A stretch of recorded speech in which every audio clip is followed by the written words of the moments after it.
Do you feel just stuck a little bit? Like maybe you lack the motivation to do the next right thing. You know what it looks like to have some disciplined practices. You know what it looks like to be exercising and staying on top of the laundry in your house and feeling good about yourself. Like maybe you've had these like little glimmers, but you've never really been able to sustain it. I want to share today that I have felt stuck like that as well. I have felt stuck in the disappointment of not making progress on my goals, stuck in not making progress on the house, or stuck just feeling like I don't feel good in my body, or depressed because I'm not seeing the headway in the progress in my life, or maybe even my business that I want to. But I also want to share what I have found that is bigger than just waiting for the feeling to arrive. So hey, my name is Lana. This is Girl Teach Me, and I started this whole channel to be a resource to new moms who really want to step it up and be more intentional in their motherhood. Maybe you're like, Lana, I'm not a new mom. I'm just, maybe I'm a mom of 4 and I'm not seeing progress in my life the way I want to. I really still feel like this video is going to be immensely helpful for you because I have found some things that have really broken through just waiting on that feeling to come.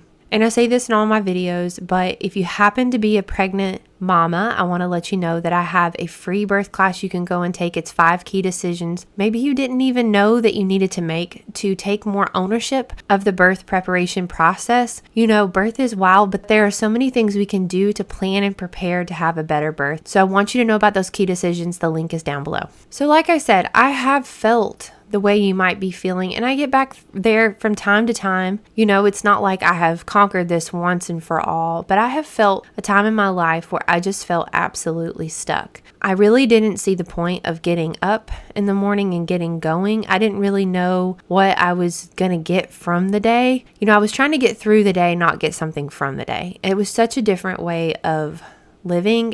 What was the point of going to bed early? Because what was I getting up early for? I just really didn't see a purpose sometimes to even clean because it was going to get dirty again. Like I just was really lacking that motivation. And like I said, there would be moments of bursts of energy, but unless I had that burst of energy, I really wasn't busting a move. And I found that there is a different way to live, and I want to share that with you today. I have found that waiting for the feeling of being excited about what I'm doing or the motivation to want to do what I ought to do, it just doesn't always come. And more than often, I have to start the process. And once I start the process, then flow can come later. I found this to be true when I was training for a trail marathon, over 12 years ago. A dear friend of mine was like, Lana, have you ran a half before? I'm like, yeah, I've ran a half. And she said, okay, I think the Lord's asking us to step up and do more. And I'm like, I don't know if he's asking me to step it up and do more. But anyways, she convinced me and we trained for a trail marathon together for about a year.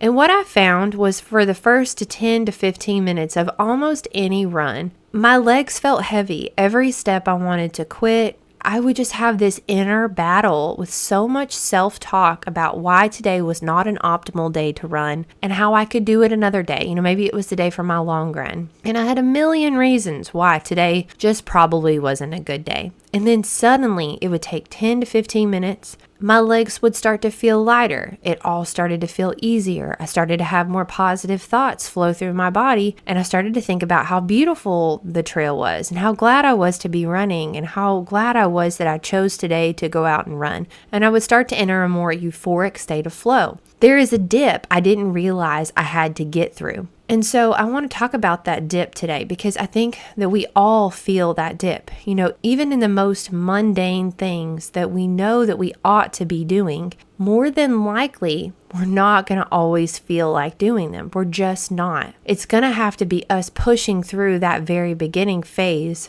to do what we ought to do the next right thing, as one of my favorites, Elizabeth Elliot, would say. This is where setting a timer for me personally has been very, very helpful because when I'm looking at a crazy state of a kitchen, maybe, I go to a doctor's appointment or something and I come back and it's just a bomb. I don't even have to really leave the house, just living with 5 children and being home, it can just get away from me, But what I have to tell myself is it's not really going to take that long to pull it all together. But what I used to tell myself is, oh my goodness, I don't want to do this. I don't want to be the only person doing this.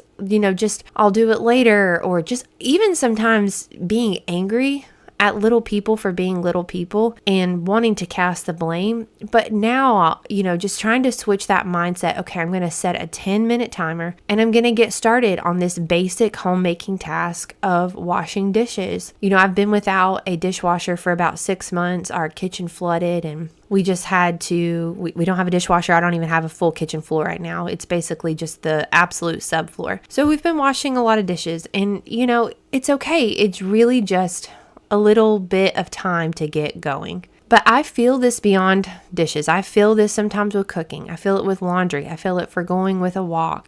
Sometimes even if I'm having to bring my kids with me and they really want to go on the walk and I think, okay, I'm not going to get a bunch of walking done. I think about all the reasons why I'd rather them just stay at home. We actually have a really sweet time. Sometimes there's like a moment of connection. I feel this even with lifting weights. I rarely am going to feel like doing it beforehand, but I'm always going to feel better. I'm hardly ever going to regret doing the next right thing.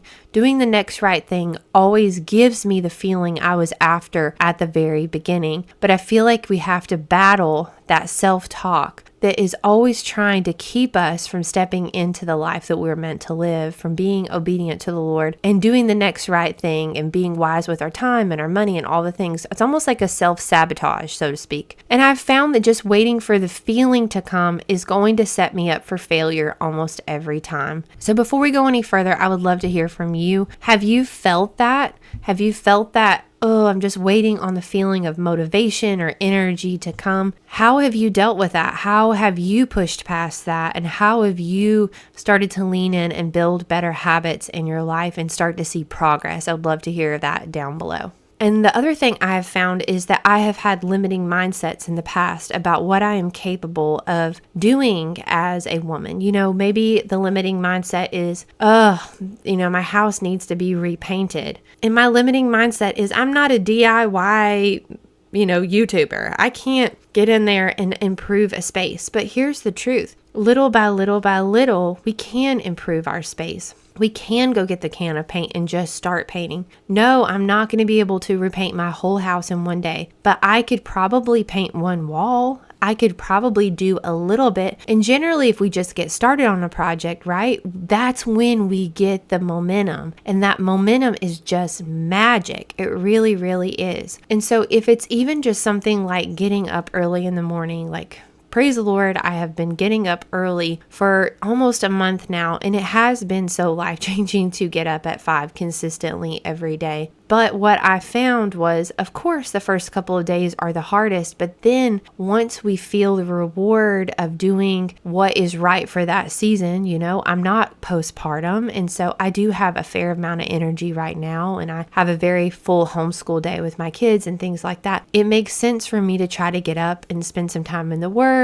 and move my body, but that means I have to go to bed early. And, in the very beginning, it was so hard, but not waiting on that feeling of like, okay, I feel like getting up, but instead letting the reward of doing the right thing, that eventually starts to fuel whatever we're doing. So I would love to hear also down below, like, what are some areas you would love to see progress in? Would you love to see progress in your home? Would you love to see progress in your exercise routine and the way you take care of your body and your mind? Would you love to learn and grow in the Word and knowing more about God and knowing more about your Bible? Like, what would you love to learn and grow in? And what are you also just waiting on the feeling for sometimes? Because, like, there can be seasons where I'm not in the Word as much because I'm waiting on me to feel like opening up my Bible. And the truth is, I'm not always going to feel like opening my Bible, but the Word says that it never returns void. It cuts on the way in and the way out. It is always profitable for teaching and rebuking and correcting, for training in righteousness, right? But that doesn't mean I'm going to feel like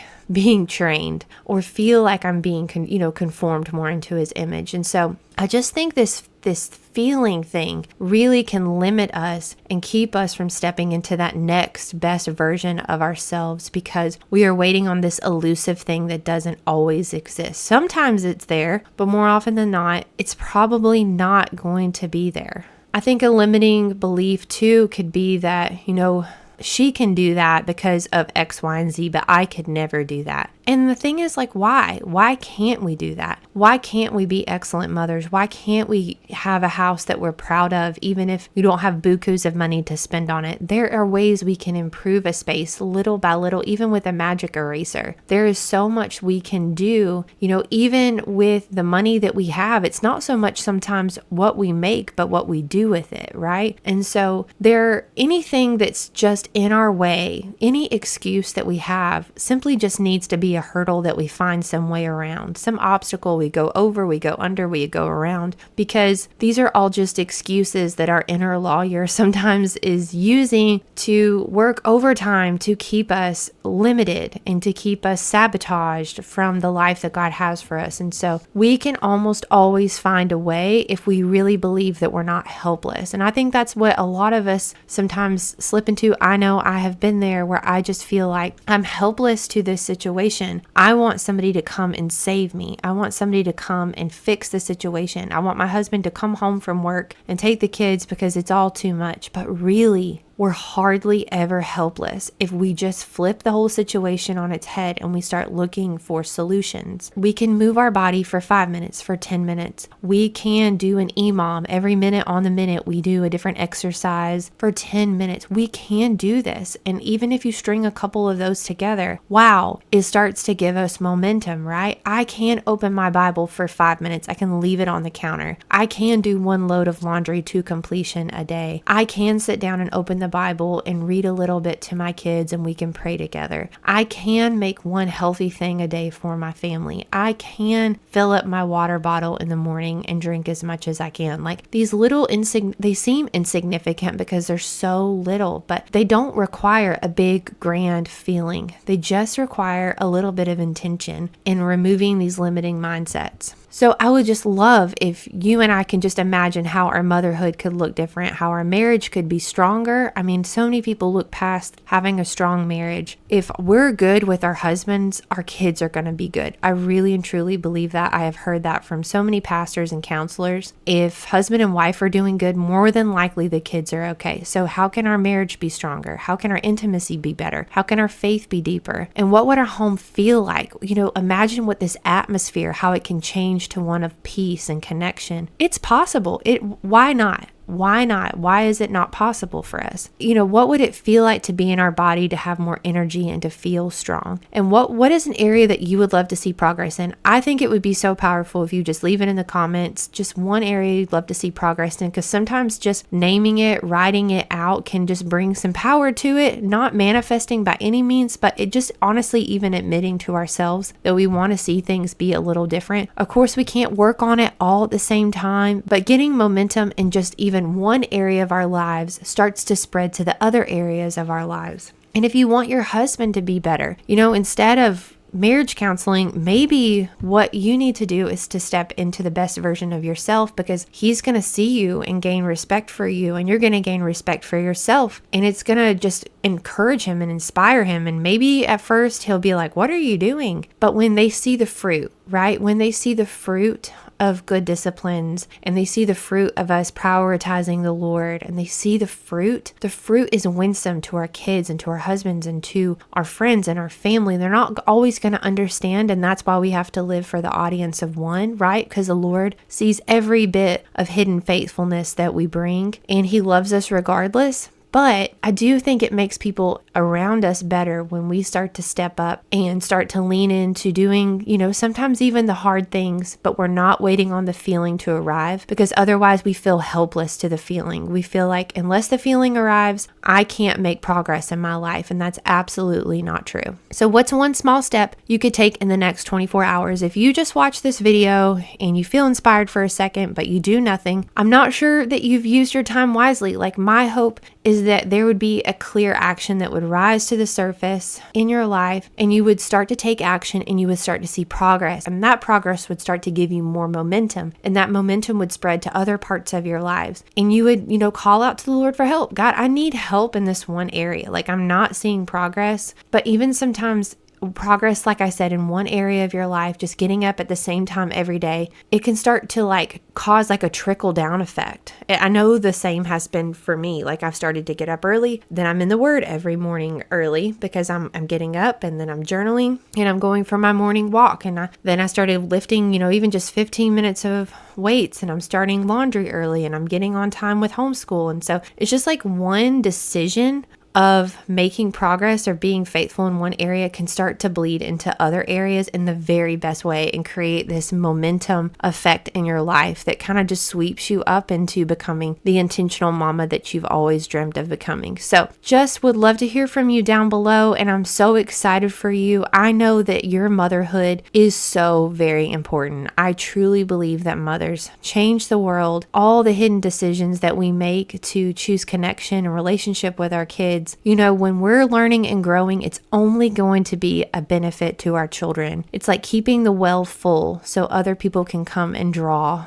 the water out. And when we take care of ourselves, it really does bless our children and our families. So I just want to say in closing that your motherhood is so very important. I know that it can just feel like, it's just harder than I imagined, but I just want to tell you that a good mother can totally change a whole family, and that mothers are like the thermostats. We really just change the whole environment in our homes. And I want to leave you with this last verse. It's Colossians 4:17, and Paul's finishing up his letter in Colossians, and he says, pay attention to the ministry you have received in the Lord so that you can accomplish it. What we're doing in motherhood is certainly a ministry, but we're going to have to be intentional, right? We're going to have to pay attention to the ministry we have received, the gift of getting to be a mother, so that we can accomplish it. I think it's all going to start by not waiting for the feeling to arrive to do the next right thing. And I'm so excited for you. So I hope that if this video has resonated with you, you'll